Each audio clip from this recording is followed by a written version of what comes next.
भारत की आबादी चीन से आगे निकलने वाली है। अभी निकली नहीं है, जैसा कि कई समाचार संस्थानों ने रिपोर्ट कर दिया है। लेकिन यह भी कम राहत की बात नहीं है कि निकलने वाली है। राहत किसके लिए, इसका जवाब हम आगे के वीडियो में बता रहे हैं। हिंदुस्तान अखबार की पहली हेडलाइन साफ साफ कहती है कि सबसे आगे हिंदुस्तानी। हेडलाइन ऐसे चमका दी गई है जैसे आबादी के हेडक्वार्टर में भारत का प्रमोशन होने वाला है। इस अखबार के अनुसार भारत दुनिया की सबसे अधिक आबादी वाला देश बन गया है। लेकिन इस खबर को ध्यान से देखा गया तो पता चल जाता है कि अभी वो घड़ी आई नहीं है, मगर बहुत करीब नजर आ रही है। कई अखबारों ने सही रिपोर्ट किया है कि इस साल के मध्य में भारत की आबादी चीन से अधिक हो सकती है। संयुक्त राष्ट्र की रिपोर्ट में तारीख नहीं दी गई है। आरिश छाबड़ा ने अपने ट्विटर हैंडल पर बताया है कि अभी मंजिल दूर है, शायद इस साल के मध्य तक। इस साल अगर भारत आबादी के मामले में चीन से आगे निकल गया तो प्रधानमंत्री नरेंद्र मोदी मन की बात का प्रसारण करेंगे या राष्ट्र के नाम संबोधन। सही जवाब देने वाले को अदानी मामले में एक सुपर सवाल दिया जाएगा कि प्रधानमंत्री अदानी मामले से लेकर सत्यपाल मलिक के इंटरव्यू से उभरे मामले में जवाब क्यों नहीं देते हैं। आबादी का मामला भारत में बहुत पेचीदा हो चुका है। आए दिन बहुसंख्यक समाज को डराया जाता है कि जल्द ही अल्पसंख्यक बहुसंख्यक बनने वाले हैं। इस तर्क को मानने वाले बहुत से लोग हैं इस देश में। किसी भी दिन मॉर्निंग वॉक पर यह टॉपिक छेड़ दीजिए, कितने लोग हाँ में हाँ मिलाने आ जाएंगे, हाँ अल्पसंख्यक अब बहुसंख्यक बनने वाले हैं। तो जब भारत आबादी के मामले में चीन से आगे निकलेगा तो जश्न कैसे मनाएंगे, प्लान कीजिए। नगर नगर एंड डगर डगर जलसे होंगे, जलेबियाँ बटेंगी या प्रधानमंत्री मन की बात का सीधा प्रसारण करेंगे। वक्त आ गया है कि हम सभी उन हिंदू नेताओं और संतों को याद करें जिन्होंने समय समय पर 10 बच्चे पैदा करने की अपील की है। हमें नहीं मालूम कि आपने उस अपील पर कितना यकीन किया, कितना पालन किया है। पर्सनल क्वेश्चन मैं कभी नहीं पूछता, लेकिन क्या इन संतों ने भारत की आबादी को गर्व करने लायक पहुंचा दिया है? क्या इसमें इनकी भी भूमिका है? तो आज हम इन्हें क्रेडिट देने वाले हैं। अगर सोचिए कि इनकी अपील का आप पर असर हो गया तो यह भी तो हो सकता है कि आज भारत नंबर 1 बना है, लेकिन आबादी के मामले में चीन से 5 गुना ज़्यादा भी तो हो सकता है। अभी संभावनाएं अपनी अंतिम मंजिल पर नहीं पहुंची हैं। सबसे पहले यति नरसिंहानंद की तारीफ कीजिए, जिन्होंने समय रहते अपील की थी कि हिंदुओं को ज़्यादा बच्चे पैदा करने चाहिए क्योंकि हिंदुओं की आबादी कम हो रही है। इनकी दलील थी कि ज़्यादा से ज़्यादा बच्चे पैदा करने चाहिए ताकि सनातन धर्म की रक्षा की जा सके। एक खबर के मुताबिक मध्य प्रदेश के खंडवा जिले में विश्व हिंदू परिषद के केंद्रीय मंत्री मिलिंद परांडे ने कहा है कि हिंदुओं को 3 बच्चे पैदा करने चाहिए। 2015 में भाजपा के सांसद साक्षी महाराज ने 4 बच्चे पैदा करने के लिए कहा है, मगर स्वामी वासुदेवानंद सरस्वती ने कह दिया कि 4 नहीं 10 बच्चे पैदा करने चाहिए। हिंदू और मुसलमान की आबादी में किसकी कितनी बढ़ी है, किसकी कहां पर ठहर गई है, इस पर बात नहीं करेंगे, कोई फायदा भी नहीं है, क्योंकि आप कल भी बात करेंगे तो लोग वही मानेंगे जो व्हाट्सएप यूनिवर्सिटी के जरिए इनके दिमाग में ठेल दिया गया है। आज हम केवल उनकी बात करेंगे जिन्होंने बिना किसी भेदभाव के हर हिंदू से 2 से लेकर 10 बच्चे पैदा करने की अपील की है, 2 से ज़्यादा। काश हम जान पाते किसी भी तरीके से कि भारत की मौजूदा आबादी बढ़ने में इन संतों की इन अपीलों का कितना असर हुआ है।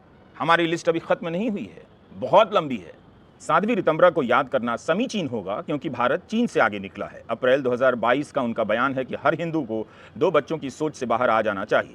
हर हिंदू को 4 बच्चे पैदा करने चाहिए, इनमें से 2 बच्चे परिवार के लिए हों और बाकी 2 राष्ट्रीय स्वयंसेवक संघ और विश्व हिंदू परिषद को सौंप दें ताकि वे राष्ट्रीय यज्ञ में योगदान दे सकें। उम्मीद है आपने सारी बात ध्यान से सुन ली होगी और अपनी डायरी में नोट कर लिया होगा। साध्वी रितंबरा आरएसएस को देने के लिए 2 बच्चे एक्स्ट्रा पैदा करने की अपील कर रही हैं। तो हाल ही में लॉन्च हुए बाबा बागेश्वर का कहना है 4 बच्चे पैदा कीजिए, 2 अपने पास रखिए, 2 राष्ट्र के नाम कर दीजिए।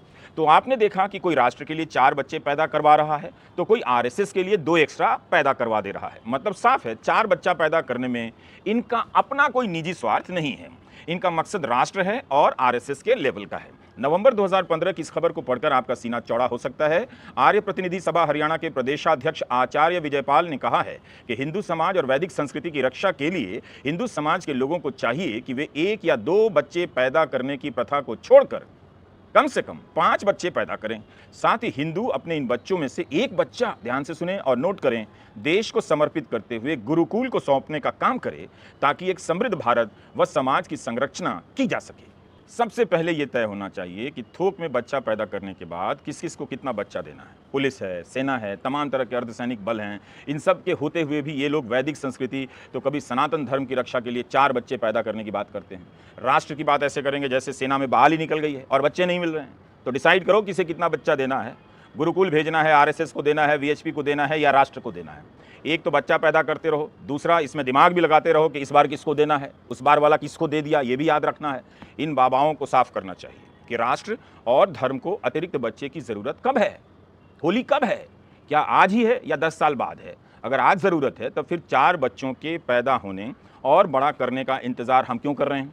जो इस समय पैदा हो चुके हैं उन्हें ही स्कूलों और कोचिंग संस्थानों से निकालकर राष्ट्र को देने का वक्त आ चुका है। मुझे तो शक होता है कि इन बाबाओं की अपील पर हाउसिंग सोसाइटी के अंकल और आंटी ने अपने बच्चों को गुरुकुल क्यों नहीं भेजा, उन्हें पढ़ने के लिए विदेश क्यों भेजा। मुझे उम्मीद है कि हर हाउसिंग सोसाइटी में बच्चा दान करने का अभियान गेट से ही शुरू होने वाला है।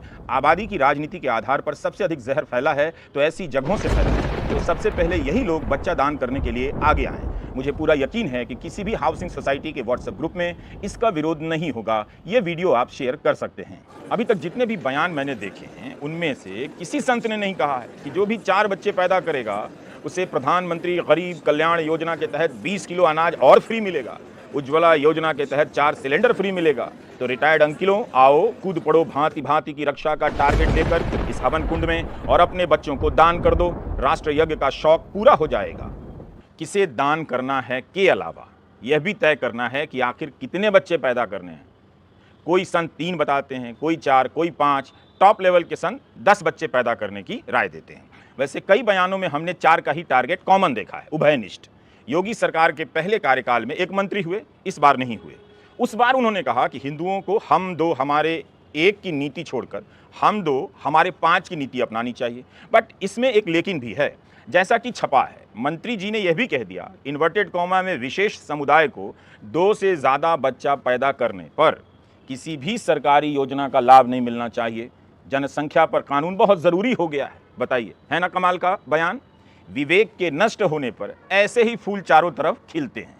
10 दिसंबर 2019 की यह खबर देखिए। उत्तर प्रदेश की योगी आदित्यनाथ सरकार के श्रम कल्याण मंत्री सुनील भराला ने कहा कि हिंदू कम से कम 3 बच्चा पैदा करें। उन्होंने हम 5 का भी नारा दिया। मंत्री ने पत्रकारों से कहा, व्यक्तिगत तौर पर मेरा मानना है कि हम 5 का विचार अपनाना चाहिए। हर परिवार में 3 बच्चे होने चाहिए और उनमें से एक लड़की हो, वरना दादी चाची जैसे रिश्तों का क्या होगा। ऐसे ब्रिलियंट विचारों से भारत की भूमि लहलहा रही है। ये पहली मांग है जो कायदे से काफ़ी अलग लगती है, इनोवेटिव है। इस मांग में सनातन धर्म, राष्ट्र की रक्षा के अलावा दादी चाची के रिश्तों को बचाने की कल्पना है। इस मांग को किसी अखबार की तरफ से इन्हें मंत्री जी को, पूर्व मंत्री जी को innovative population man of the year award दिया जा सकता है। इस अवसर पर हम उन महापुरुषों और महास्त्रियों को याद कर रहे हैं जिन्होंने 2 से ज़्यादा बच्चा पैदा करने की अपील की है। उन्हें भी याद करेंगे जो कई भाषणों में डेमोग्राफिक डिविडेंड की बात करते हैं प्रधानमंत्री, लेकिन जैसे ही रोजगार का सवाल आता है जनसंख्या विस्फोट पर भाषण देने लग जाते हैं प्रधानमंत्री। 15 अगस्त 2019 को वे जनसंख्या विस्फोट पर भाषण देने लग गए। इस भाषण में उन्होंने कानून से आबादी रोकने की बात नहीं की, नोट कीजिएगा, बल्कि कहा कि उन लोगों से सीखिए जिनके परिवार छोटे हैं, जो ज्यादा सुख समृद्धि से रहते हैं। मैं चाहूंगा कि हम सभी समाज के लोग इनके जीवन को बारीकी से देखें तो उन्होंने अपने परिवार में जनसंख्या वृद्धि से अपने आप को बचा करके परिवार की कितनी सेवा की है।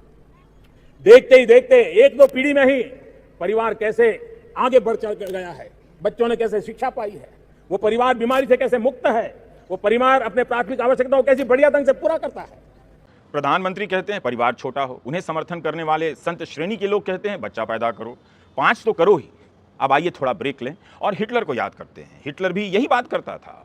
हम यह अंश एनसीईआरटी की कक्षा 9 की किताब से निकालकर पढ़ रहे हैं। सामाजिक विज्ञान की किताब है और चैप्टर नंबर 3 है। आप ध्यान से सुनिएगा। 1933 में हिटलर ने कहा था, मेरे राज्य की सबसे महत्वपूर्ण नागरिक माँ है। लेकिन नाज़ी जर्मनी में सारी माताओं के साथ भी एक जैसा बर्ताव नहीं होता था। जो औरतें नस्ली तौर पर अवांछित बच्चों को जन्म देती थीं, उन्हें दंडित किया जाता था, जबकि नस्ली तौर पर वांछित दिखने वाले बच्चों को जन्म देने वाली माताओं को इनाम दिए जाते थे। ऐसी माताओं को अस्पताल में विशेष सुविधाएं दी जाती थीं, दुकानों में उन्हें ज़्यादा छूट मिलती थी और थिएटर व रेलगाड़ी के टिकट उन्हें सस्ते में मिलते थे।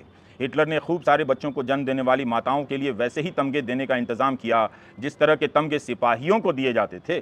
4 बच्चे पैदा करने वाली माँ को कांसे का, 6 बच्चे पैदा करने वाली माँ को चांदी का और 8 या उससे ज़्यादा बच्चे पैदा करने वाली माँ को सोने का तमगा दिया जाता था।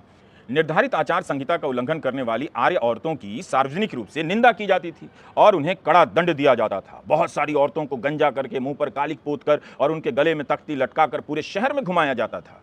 उनके गले में लटकी तख्ती पर लिखा होता था, मैंने राष्ट्र के सम्मान को मलीन किया है। इस आपराधिक कृत्य के लिए बहुत सारी औरतों को न केवल जेल की सज़ा दी गई, बल्कि उनसे तमाम नागरिक सम्मान और उनके पति व परिवार भी छीन लिए गए। घबराना नहीं है। राष्ट्र और धर्म के लिए बच्चा पैदा कर दान करने की इस महायोजना पर हमारे इस वीडियो को अपनी हाउसिंग सोसाइटी के व्हाट्सएप ग्रुप में ठेल देना है, ताकि उन्हें पता चले कि बच्चा पैदा करने की राजनीति का मूल किधर है। वैसे भी मैंने हिटलर वाली जानकारी साइड के लिए दी है। मेन तो वही है कि हमारे साधु संतों ने हर हिंदू को 3 से ज़्यादा बच्चे पैदा करने की अपील की है। उन्हें आज इस अवसर पर याद कीजिए, करना चाहिए। आपको लग रहा होगा कि हम संतों के बयानों पर व्यंग्य कर रहे हैं, लेकिन यह बात सच है कि आज आबादी का बड़ा हिस्सा इन संतों की आबादी की इस थ्योरी पर यकीन करता है। आप ये ना समझें कि व्हाट्सएप अंकिलों और अंकल खाली बैठे कुछ भी बोलते रहते हैं। उनके पास भी सीरियस कंटेंट होता है। इन्हें बस इतना बताना होता है कि अल्पसंख्यक की आबादी बढ़ने वाली है। मुझे लगता है कि ये 5 नहीं 25 पैदा कर सकते हैं। कंपटीशन में सामने अल्पसंख्यक होना चाहिए। इनमें से कई लोग इस चिंता में खुद को चूना लगाते रहते हैं कि अल्पसंख्यक की आबादी कम बताई जा रही है, जितनी है उससे ज़्यादा है। ऐसे बहुत से लोग गेट पर मिल जाते हैं, हाउसिंग सोसाइटी के गेट पर। लाइव मिनट में नीतू चंद्रा शर्मा की यह रिपोर्ट है, जिसके बारे में थोड़ी बात करना चाहता हूँ। 2 जनवरी 2018 की इस रिपोर्ट में 2016-17 के आंकड़ों का इस्तेमाल किया गया है। स्वास्थ्य मंत्रालय ने परिवार नियोजन के लिए जो बजट तय किया था, उसका 40% हिस्सा खर्च ही नहीं कर पाया। इस बजट का सबसे कम इस्तेमाल यूपी में हुआ, 38% ही हुआ। उसके बाद बिहार में 48% ही हुआ। परिवार नियोजन का ऐसा भी कोई विशाल बजट नहीं है कि यह महकमा किसी भी समुदाय की आबादी रोक दे। डरिए मत। 2016 में मोदी सरकार ने मिशन परिवार विकास लॉन्च किया था। इसके तहत देश के 146 जिलों में परिवार नियोजन को लेकर जागरूकता का प्रसार करना था, जहां प्रजनन दर अधिक है। इस योजना का क्या हुआ, इसकी जानकारी मुझे नहीं है। यह मामला इतना सिंपल नहीं है। कई देशों में जहां आबादी नहीं बढ़ी है, वहां सरकारों के पास टैक्स संग्रह कम हो गया है। वो चाहते हैं कि आबादी बढ़ जाए। वो अपनी इमिग्रेशन नीति बदल रहे हैं ताकि दुनिया के दूसरे देशों से लोग लाए जाएं, बसा दिए जाएं। कई देशों में जहां आबादी का बढ़ना कम हुआ है या नेगेटिव हुआ है, वहां सरकार को खर्चा चलाना मुश्किल हो रहा है। जापान में बुजुर्गों की संख्या ही बढ़ती जा रही है, नौजवान घट रहे हैं। युवाओं का प्रतिशत जहां ज़्यादा होता है, वो लोग कमाते हैं ज़्यादा और टैक्स देते हैं। लेकिन जापान में आबादी घटने के कारण सरकार के पास टैक्स संग्रह घटा है। इस वजह से बुजुर्गों की योजनाओं पर असर पड़ रहा है, मुश्किल हो रहा है। यह भी एक एंगल है। फ्रांस का अखबार है ला मोंड। इसने अपने एक लेख में लिखा है कि फ्रांस में 26% लोग 60 साल से ऊपर के हैं। 2040 तक 3 में से 1 व्यक्ति 60 साल से ऊपर का होगा। इससे आर्थिक और सामाजिक चुनौतियां भयानक तरीके से बढ़ जाएंगी।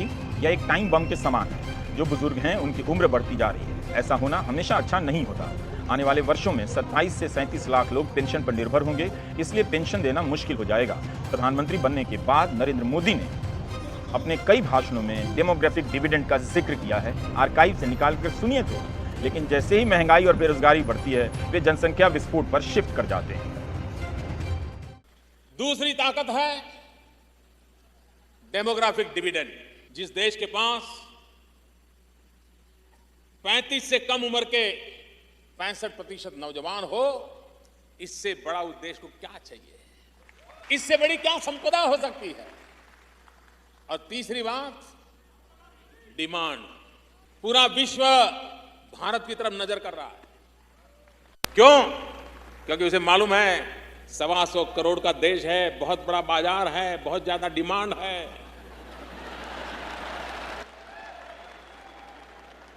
ये तीनों चीजें किसी एक देश के पास हो, ऐसा आज दुनिया में कहीं नहीं है। और इसी सामर्थ्य के आधार पर इसी शक्ति के भरोसे भारत नई ऊंचाइयों को पार करेगा, ये मेरा विश्वास है। क्या भारत इस स्थिति में पहुंचा है कि वह इसका लाभ भी उठा सके? भारत की आबादी का बड़ा हिस्सा युवा तो हैं। क्या हम इसका लाभ उठाने से चूक गए? अतीक अहमद को मारने वाले लवकेश तिवारी, अरुण मौर्य और सनी सिंह को बेरोजगार बताया जा रहा है। इस पर मेरी थ्योरी थोड़ी अलग है। अर्थशास्त्र में इसे मान्यता अभी नहीं मिली है, मगर है अलग। जिन युवाओं को धर्म का नशा हो गया है, कुछ हथियार वगैरह उन्हें दे दिया गया है, गालियां देने की आदत डाल दी गई है, जुलूस में जाने का काम मिल गया है, उन्हें बेरोजगार नहीं कहना चाहिए। इसे भी काम की मान्यता दीजिए। नफरत एक कारोबार है और ये उस कारोबार में काफ़ी ठीक ठाक प्रदर्शन कर रहे हैं। ज़रूर पारंपरिक नौकरी के हिसाब से कितने युवाओं को नौकरी मिलती है, उनके पास रोजगार है, इसका आधिकारिक और विश्वसनीय आंकड़ा तो होना ही चाहिए। काम ही नहीं, कमाई का भी होना चाहिए। पता चला काम तो मिल गया मगर कमाई घट गई है। हाल के ही वीडियो में हमने दिखाया कि जो अपना रोजगार कर रहे हैं उनकी कमाई 2019 की तुलना में 2023 में कम है। इतना ही कमा रहे हैं जिससे जी सकें। उपभोक्ता आर्थिक सर्वे का एक आंकड़ा हाल में आया है। इससे यही बात निकल कर आई है कि जो सबसे गरीब तबका है उसकी प्रति व्यक्ति आय 50% कम हो गई है। जो लोअर मिडिल क्लास है उसकी प्रति व्यक्ति आय 30% कम हो गई है। जो अमीर है यानी अपर मिडिल क्लास है उसकी आय 10% से कम बढ़ी है, यानी आबादी के बड़े हिस्से की कमाई घट गई है। ये सब आंकड़े बता रहे हैं कि भारत कम कमाई वाला देश बनता जा रहा है। यहाँ गरीबी के दो रूप हैं। एक गरीब वो है जो कमाता नहीं है, दूसरा गरीब वो है जो इतना ही कमाता है कि गरीब बना रह जाता है, किसी तरह पेट काट कर जी पाता है। अर्थशास्त्री जोंद्रेस का कहना है कि 2014-15 से लेकर 2020-21 के दौरान कंस्ट्रक्शन मजदूरों की कमाई 0.2% ही बढ़ी है। अगर उपभोक्ता मूल्य सूचकांक के अनुपात में देखेंगे तो कंस्ट्रक्शन मजदूरों की कमाई नेगेटिव हो गई है। पिछले 8 साल में भारत के स्तर पर वास्तविक मजदूरी में कोई वृद्धि नहीं हुई है। यह कोई साधारण बात नहीं है। अंडा बेचने वाले, फल सब्जी बेचने वाले और अपनी मेहनत मजदूरी कर कमाने वाले लोगों की कमाई घटती जा रही है।